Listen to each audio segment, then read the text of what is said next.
Falando de Direito. Saudade que eu estava de ver essa vinheta.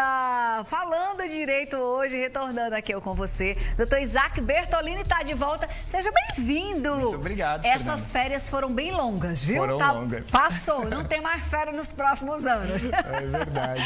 Vou mandar um beijo para todo mundo do escritório que acompanha sempre aqui o nosso quadro. O tema de hoje, Isaac, é super recente, mas é muito interessante porque uma decisão do STF interferiu nessa relação do trabalhador com a questão da Covid-19, né? Exatamente. Ou seja, ele começou a perceber que a Covid, ou enquadrar a doença Covid-19 como uma doença ocupacional. Primeiro, vamos entender o que é uma doença ocupacional. Uma doença ocupacional, ela é quando ela tem uma relação com o teu ambiente de trabalho. Entendi. Então, por exemplo, olha, eu estava jogando bola no final de semana, não tem relação nenhuma. Claro, se eu quebrar a minha perna, eu me afasto pelo INSS, mas não existe a relação com o trabalho. Agora, por exemplo, eu estou trabalhando num banco, começo a sentir dor nos meus braços. Aquela minha doença, ela tem relação com a minha atividade laboral. Entendi. Isso é uma doença ocupacional. Ou seja, quando a doença está relacionada ao trabalho ou é adquirida, desenvolvida por conta do seu trabalho. Exatamente. Compreendi. Então, com esse reconhecimento da Covid-19 como doença ocupacional, a gente precisa... O que é que muda primeiro para o trabalhador? E daqui a pouquinho eu vou perguntar se a gente precisa comprovar e tal. Exatamente. O que muda para o trabalhador são os direitos inerentes a uma doença ocupacional, né? Entendi. Primeira coisa, olha, se eu tive uma doença desenvolvida no trabalho, eu posso, na Justiça do Trabalho, quando eu sair do emprego, né? Claro, trabalhando também dá, mas geralmente a gente espera sair do emprego para buscar na Justiça um dano moral, uma reparação. E o principal benefício é quando tu retorna para o trabalho, te gera estabilidade no emprego de 1 ano. Então, o trabalhador ganha estabilidade. Ganha estabilidade, que é uma segurança para ele, né? Entendi. Que pelo menos durante aquele 1 ano após o seu retorno, ele consiga se manter trabalhando. Como comprovar que, por exemplo, você foi infectado no trabalho se é um vírus que a gente não enxerga, que está por todo lugar e esse é bem o ponto, Fernanda, porque o que acontece? Houve, pelo STF, uma mudança no ônus da prova. O que é o ônus da prova? É quem tem que provar. Entendi. Antes, o trabalhador teria que provar, né, na justiça, que aquela doença foi adquirida no ambiente de trabalho. Provar o nexo causal, que é a relação da doença com o trabalho. Entendi. Com a decisão do STF, ele fala o quê? Olha, quem tem que provar é a empresa.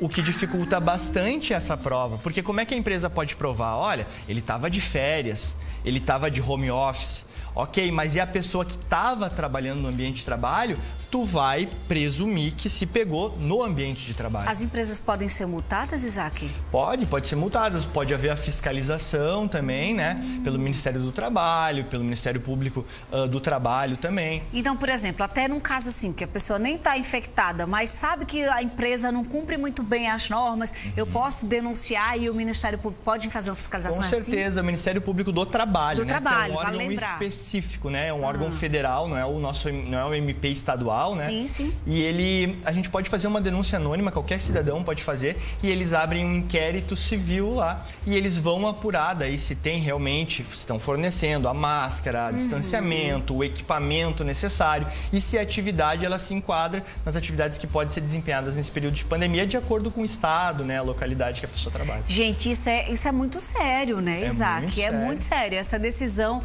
faz com que a gente tenha um novo olhar e as empresas também ainda tenham mais cuidado para que no futuro não sejam imputadas aí em culpa, né? Com certeza, eu até peguei um caso no escritório semana passada. O que acontece? O cidadão, né, a pessoa, ela pegou Covid e teve complicações, né? Daí gerou um AVC nele e agora a pessoa está paralisada. Nesse caso, por exemplo, a gente comprovando que foi no ambiente de trabalho que pegou, além de esse direito à estabilidade, ele tem direito até uma pensão vitalícia, né? Porque houve uma redução da capacidade laborativa dele, né? Nossa. Então, o caso em concreto é muito importante e é importante mais ainda a gente estar atento aos nossos direitos, né? Exatamente. Até porque não é uma lei, é uma decisão. E aí, a partir de agora, as coisas começam a clarear um pouco mais, se né? adequar, exatamente.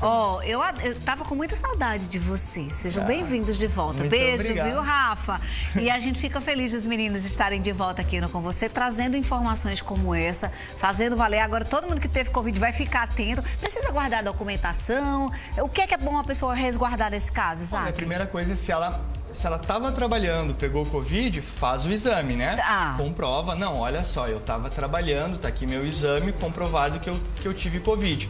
Agora, outros documentos, mas a empresa que teria que se preocupar de se precaver para fazer uma prova contrária. Mas como se alterou a presunção, né? Se criou essa questão da presunção para o trabalhador. A empresa que lute. A empresa que lute. É isso. Instagram do Isaac, @IsaacBertoliniAuler e do quadro @FalandoDeDireitoBR. Então tem muita informação, tanto no Falando de Direito BR e no do Isaac, ele dá uma mescla de vida, de muita coisa legal e também de direito. Obrigada, viu? Leva um cheiro para todo mundo do escritório. Tá bom, muito obrigado, Fernanda. Semana que vem, Rafa? Rafa. Eita, os meninos vão se revezando aqui e a gente vai adorando as informações. Um cheiro para sua mãe, que domingo é Dia das Mães. Vai viajar ou vai ser via chamada de vídeo? Eu acho que vai ser via chamada de vídeo justamente por conta do Covid, né? Por conta da pandemia, né? Exatamente. Mas o amor é o mesmo, né, Isaac? E só aumenta. É isso aí. Domingo.